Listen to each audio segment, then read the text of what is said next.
नाज़रीन हेडलाइन समाज थे ब्रेकिंग न्यूज़ शेयर कंदासीं। कोयटा बम धमाके में ज़ख्मी थियल जमीयत तलबा इस्लाम नज़रियाती जा 2 कारकुन ज़ख्म जा सूरन संदे फौत थी विया, जे बाद माची विलन जो कुल अंग छह थी वियो आहे।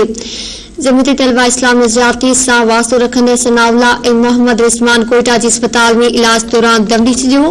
वधीक ॿिनि जे फौत थियण बाद कोयटा धमाके में माची विलन जो कुल अंग छह थी वियो आहे। याद रहे तो कोयटा जे जिना रोड ते गुज़िरियल रात बम धमाको थियो हो, जंहिंमें 4 ॼणा थधी ते मारिजी विया हुआ।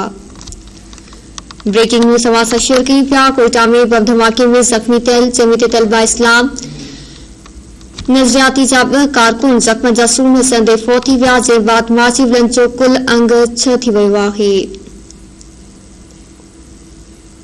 जमीयत तलबा इस्लाम नज़रियाती सां वास्तो रखंदड़ सनाउल्ला ऐं मोहम्मद रिज़वान कोयटा जी अस्पताल में इलाज दौरान दम ॾई छॾियो।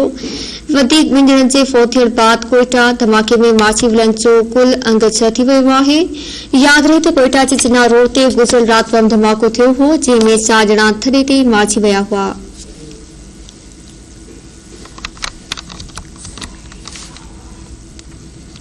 जमीयत तलबा इस्लाम नज़रियाती सां वास्तो रखंदड़ सनाउल्ला ऐं मोहम्मद रमज़ान कोयटा जी अस्पताल में इलाज दौरान दम ॾई छॾियो। वधीक 2 ॼणनि जे फौत थियण बाद कोयटा धमाके में माची विलन जो कुल अंग छह थी वियो आहे। याद रहे तो कोयटा जे जिना रोड ते गुज़िरियल रात बम धमाको थियो हो, जंहिंमें 4 ॼणा थधे ते मारिजी विया हुआ।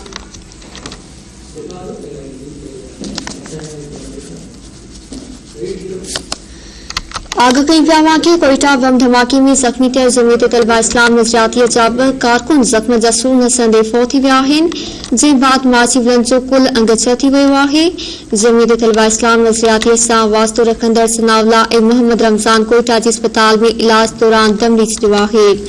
वधीक 2 ॼणनि जे फौत थियण बाद कोयटा धमाके में माची विलन जो कुल अंग छह थी वियो आहे।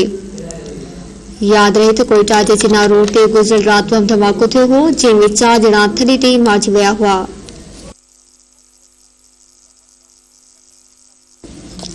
तफ़सील मालूम कंदासीं। ब्यूरो चीफ कोयटा अल्ताफ बलोच खां। जी अल्ताफ, आगाह कजो। जी बिल्कुल अवांखे ॿुधाईंदो हलां त कोयटा जे जना रोड ते जेको कल गुज़िश्ता ॾींहुं हिकु ज़ोरदार धमाको थियो हो, जंहिंजे नतीजे में जेको आहे त 15 ॼणा ज़ख्मी थिया।